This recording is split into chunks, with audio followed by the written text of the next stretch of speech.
சிண்டு மீன் தனது குஞ்சுகளோடு ஆற்றில் நீந்தி கொண்டிருந்தது. அப்போது ஆற்றங்கரைக்கு வருகை தந்த அம்புலி நரி இப்படி பேசியது.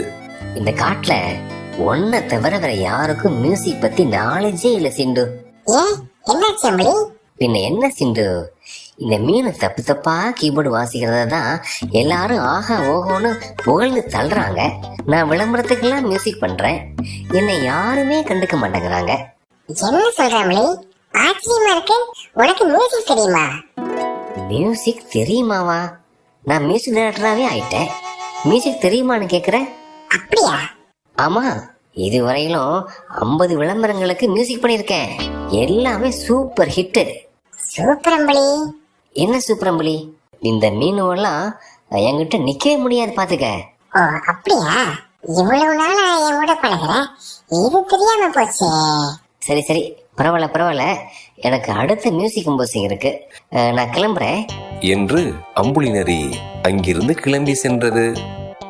காட்டிற்குள் சென்ற அம்புலி நரி தனியாக பேசியது. எனக்கு மியூசிக் தெரியும்னு சொன்னத இந்த சிந்து மீன் நம்பிருச்சு. இப்ப அது இந்த ஆத்துக்கு தண்ணி குடிக்க வர எல்லார்ட்டையும் நம்மளை பத்தி உயர்வா பேசிடும். நாளையில இருந்து இந்த காட்டுல நமக்கு தனி மரியாதை தான். Super Ambali, super. நீ மிகப்பெரிய திறமசாலி அம்பளி. இந்த உலகத்துல உன்னை அடிச்சுக்கிறதுக்கு ஆளே இல்லப்போ என்று அம்புலி தனக்கு தானே பேசிக்கொண்டு அங்கிருந்து சென்றது. மறுநாள் ஆற்றங்கரையில் மீனு முயல் தனது கிடாரை வாசித்துக் கொண்டிருக்க டூடு குரங்கு மீனுவின் மியூசிக்கை ரசித்துக் கொண்டிருந்தது. அப்போது சிண்டு மீன் தனது குஞ்சுகளோடு ஆற்றில் நீந்தி கொண்டு வந்தது. மீனு வாசிப்பதை கேட்ட சிண்டு மீன், குட் மார்னிங் மீனு, மியூசிக் சூப்பரா இருக்கு. தேங்க் யூ சிண்டு. நேத்து அம்புலிய பார்த்தேன், அவன் மியூசிக் டைரக்டர் ஆயிட்டானே என்று சிண்டு கேட்க, மியூசிக் டைரக்டரா? நமக்கு தெரியாம அவன் எப்படி மியூசிக் டைரக்டர் ஆனா? ஆச்சரியமா இருக்கு என்று டூடு குரங்கு பேசியது. டூடு, அப்படிலாம் பேசாத. அம்புலி மியூசிக் டைரக்டர் ஆனா நமக்கெல்லாம் சந்தோஷம் தானே, சந்தோஷப்படு. மீனு, நீ இவ்வளவு நல்லா கிட்டார் வாசிக்கிற, நீ எப்ப மியூசிக் டைரக்டர் ஆக போற? இல்ல சிண்டு, நான் முதல்ல நல்ல மியூசிக்க கத்துக்கணும். அப்படியா? நீ வேணும்னா அம்புலி கிட்ட அசிஸ்டண்டா சேர்ந்துறேன். ஓகே சிண்டு, கொஞ்ச நாள் ஆகட்டும், அப்புறம் பார்க்கலாம். சரி மீனு, என்னோட குஞ்சுகளுக்கு ட்ரெஸ் வாங்கணும், நான் கிளம்புறேன் என்று சிண்டு மீன் அங்கிருந்து கிளம்பியது. அம்புலி எப்படி மியூசிக் டைரக்டர் ஆனா ஒன்னும் புரியலையே என்று டூடு மனதிற்குள் பேசிவிட்டு, சரி மீனு, நீ பிராக்டிஸ் பண்ணிட்டு வா, நான் கிளம்புறேன் என்று டூடு அங்கிருந்து கிளம்பியது.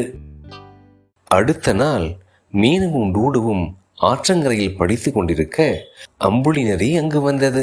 Good morning friends. Good morning Ambuli, வாழ்த்துக்கள் என்று மீனு கூற, அதுக்கு வாழ்த்துக்கள்? நீ மியூசிக் டைரக்டர் ஆனதுக்கு தான். ஓ அதுக்கா? அதுக்காவா? நீ எவ்வளவு பெரிய சாதனை பண்ணிருக்க, உண்மையிலே எனக்கு ரொம்ப சந்தோஷமா இருக்கு அம்புலி. தேங்க்யூ மீனு என்று அம்புலி பேசிக் கொண்டிருக்கும் போதே டூடு பேசியது. அம்புலி, நீ வாசிக்கிறத பார்க்கணும்னு எனக்கு ரொம்ப ஆசையா இருக்கு அம்புலி. ஓ அதுக்கு என்ன, ஒரு நாளைக்கு எங்க வீட்டுக்கு வாங்க. ஒரு நாளைக்கு எல்லாம் இல்ல அம்புலி, இன்னைக்கு நாங்க வீட்டுக்கு வரோம். இன்னைக்கு வா?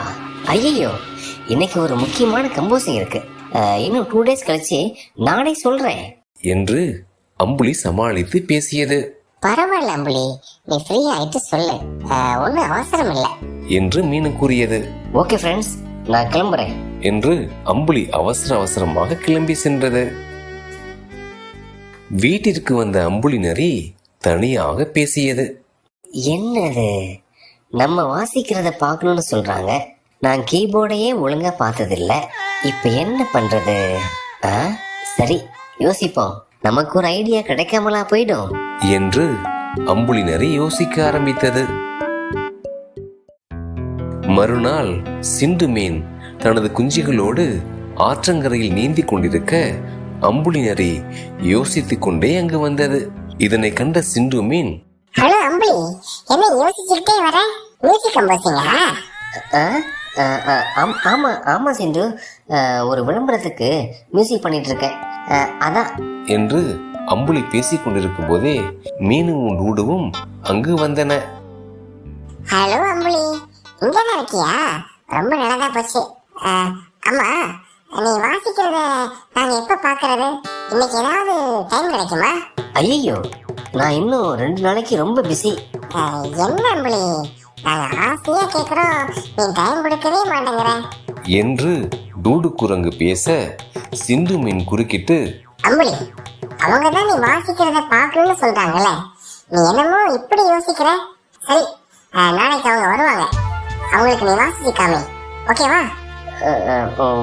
ஓகே சிண்டு, சரி சரி, நீங்கள் 2 பேரும் நாளைக்கு ஈவினிங் எங்கள் வீட்டுக்கு வாங்க என்று அம்புலி நரி பேசியது. சரி, அப்புறம் என்ன, அம்புலி டைம் கொடுத்துட்டா, நாளைக்கு போய் அம்புலி வாசிக்கிறத ஆசிரியரை பாருங்க. தேங்க்யூ சிண்டு என்று டூடு சிண்டு மீனுக்கு நன்றி கூற அம்புலி நரி அங்கிருந்து கிளம்பியது. அடுத்த நாள் அம்புலி நரி தனது வீட்டில் கீபோர்டினை செட் செய்து கொண்டிருந்தது. கடைக்காரன் சொன்னது மாதிரியே செட் பண்ணிட்டோம். இந்த பட்டனை அழுத்துனா மியூசிக் ஆட்டோமேட்டிக்காக ப்ளே ஆகும்னு சொன்னா, அழுத்தி பார்க்கலாமா? அழுத்துவோம். அட ஆமாம், மியூசிக் ப்ளே ஆகுது. ஓகே, இது போதும். இதை வச்சு அந்த டூடுவையும் மீனுவையும் சமாளிச்சிட வேண்டியதுதான் என்று அம்புலி நரி பேசிக் கொண்டிருக்கும் போதே அம்புலி அம்புலி என்று டூடு கூப்பிடும் குரல் கேட்டது. அவங்கதான் வந்துட்டாங்க. நாம இப்போ ரொம்ப கவனமா இருக்கணும். வாங்க வாங்க என்று மீனுவையும் டூடுவையும் வரவேற்றது. அவர்கள் இருவரும் வீட்டிற்குள் வந்தனர். இப்பதான் ஒரு கம்போசிங் முடிச்சேன். அப்படியே அம்புலி என்று மீனு கேட்டது. ஆமா மீனு. சரி சரி அம்புலி, நீ முதல்ல வாசி என்று டூடு குரங்கு பேசியது. வாசிக்கிறேன். ஆனா ஒரு கண்டிஷன், நான் வாசிக்கும் போது யாரும் என் பக்கத்துல வந்தா எனக்கு வாசிக்கவே வராது. நீங்க எங்கேயே இருந்து பாருங்க, நான் வாசிக்கிறேன். ஓகே அம்புலி, நாங்க எங்கே இருந்துக்கிறோம், நீ வாசி என்று மீனு கூறியது. அம்புலி நரி கீபோர்டை ஆன் செய்து கீபோர்டில் ஸ்டோர் ஆயிருக்கும் மியூசிக்கினை ஆன் செய்தது. கீபோர்டில் இருந்து மியூசிக் ஒலிக்க மீனு முயல் அந்த மியூசிக்கினை ரசித்துவிட்டு டூடுவிடம் பேசியது. டூடு, அம்புலி எவ்வளவு அழகா வாசிக்கிறான் பாரு என்று மீனு முயல் பேச டூடு குரங்கு எதுவும் பேசாமல் அமைதியாக இருந்தது. மியூசிக் முடிந்த பிறகு மீனு முயல் அம்புலியினை பாராட்டியது. சூப்பர் அம்புலி, ரொம்ப அழகா வாசிக்கிற, வாழ்த்துக்கள். தேங்க்யூ மீனு. சரி ஓகே அம்புலி, நாங்க கிளம்புறோம். கிளம்புறீங்களா? ஓகே ஓகே என்று அம்புலி நரி சொல்ல டூடுவும் மீனுவும் அங்கிருந்து கிளம்பின. அப்பாடா, நம்ம வாசிச்ச மாதிரி நடிச்சத இந்த மீனுவும் டூடுவும் நம்பிட்டாங்க. அம்புலி, நீ மிகப்பெரிய திறமைசாலி அம்புலி. உனக்கு இருக்கிற புத்திசாலித்தனத்துக்கு நீ எங்கேயோ போக போற என்று அம்புலி தனக்கு தானே பேசிக்கொண்டது. மறுநாள் ஆற்றங்கரை பள்ளியில் மீனுவும் டூடுவும் அமர்ந்திருக்க ஆற்றில் தனது குஞ்சுகளோடு சிண்டு மீன் நீந்து கொண்டிருந்தது. அப்பொழுது மீனு முயல் அதனிடம் பேசியது. அம்புலி இவ்வளவு சூப்பரா வாசிப்பான்னு நான் எதிர்பார்க்கவே இல்லை சிண்டு. அப்படியா? அவ்வளவு நல்லவா வாசிச்சா? ஆமா சிண்டு, செம்ம சூப்பரா வாசிச்சா என்று மீனு பேசிக் கொண்டிருக்கும் போதே யானை ஆசிரியர் வர அனைவரும் குட் மார்னிங் சார் என்று கூறினர். Good morning, good morning. இன்னைக்கு உங்களுக்கு ஒரு முக்கியமான விஷயம் சொல்ல போறேன். முக்கியமான விஷயமா? என்னவா இருக்கும்? என்று டூடு குரங்கு தனக்கு தானே பேசிக்கொண்டது. நம்ம ஸ்கூல்ல அடுத்த வாரம் மியூசிக் காம்படிஷன் நடக்க போகுது. இதுல மியூசிக் தெரிஞ்சவங்க எல்லாரும் கலந்துக்கலாம். நம்ம கிளாஸ்ல இருந்து கலந்துக்கிறவங்க கைய தூக்குங்க என்று ஆசிரியர் கூற மீனு மட்டும் கை தூக்கியது. இதனை கண்ட டூடு, சார் சார், அம்புலி மியூசிக் டைரக்டர் ஆயிட்டா சார், அவனையும் கலந்துக்க சொல்லுங்க. என்னது, மியூசிக் டைரக்டர் ஆயிட்டானா? ஆமாங்க சார், விளம்பரத்துக்கெல்லாம் நிறைய இன்வெஸ்ட் பண்ணிருக்கான். அப்படியா? வெரி குட் அம்புலி. இதெல்லாம் என்கிட்ட நீ சொல்லவே இல்லையே. சரி சரி, அம்புலியோட பேரையும் எழுதிக்கிறேன் என்று ஆசிரியர் யானை கூற அம்புலி நரி ஒன்றும் சொல்ல முடியாமல் திணறியது. சரி சரி, நல்லா ப்ராக்டிஸ் பண்ணுங்க, ஓகேவா? ஓகேங்க சார். என்று மீனு கூறியது. வகுப்பு முடிந்து மீனுவும் டூடுவும் வீட்டிற்கு சென்றன. அம்புலி மட்டும் ஆற்றங்கரை பள்ளியில் அமர்ந்திருக்க சிந்து மீன் பேசியது. அம்புலி, இந்த மியூசிக் காம்படிஷன்ல நீ தான் ஃபர்ஸ்ட் வர போற. வாழ்த்துக்கள் வாழ்த்துக்கள். சிண்டு, நான் எவ்வளவு பெரிய மியூசிக் டைரக்டர், நான் போய் இந்த மியூசிக் காம்படிஷன்ல கலந்துக்க முடியுமா? அதான் யோசிக்கிறேன். அப்படிலாம் யோசிக்காத அம்புலி, நீ இந்த போட்டியில கலந்துக்கிற, நீ தான் பெரிய ஆளுன்னு நிரூபிக்கிற, ஓகேவா? என்று சிந்து மீன் கூற அம்புலி நரி யோசித்து விட்டு மனதிற்குள் பேசியது. என்னது, எல்லாரும் விட்டாலும் இந்த சிந்து மீன் விடாது போல இருக்கு. இப்ப நாம என்ன பண்றது தெரியலையே. சரி, யோசிப்போம் என்று அம்புலி நரி தனக்குத்தானே பேசிக்கொண்டது. 2 நாட்கள் கழிந்தது. ஆற்றங்கரை பள்ளியில் மீனுவும் அம்புலியும் கீபோர்டோடு அமர்ந்திருக்க யானை ஆசிரியர் பேசியது. என்ன, காம்படிஷன் ஆரம்பிச்சிடலாமா? ரெடிங்க சார் என்று இருவரும் கூறினர். Very good very good. இந்தாங்க மியூசிக் நோட்டேஷன். இந்த நோட்டேஷனை பார்த்து தான் நீங்க கீபோர்டை வாசிக்கணும். என்னது, மியூசிக் நொட்டேஷனா? அப்படின்னா ஒருவேளை கொஸ்டின் பேப்பரா இருக்குமோ?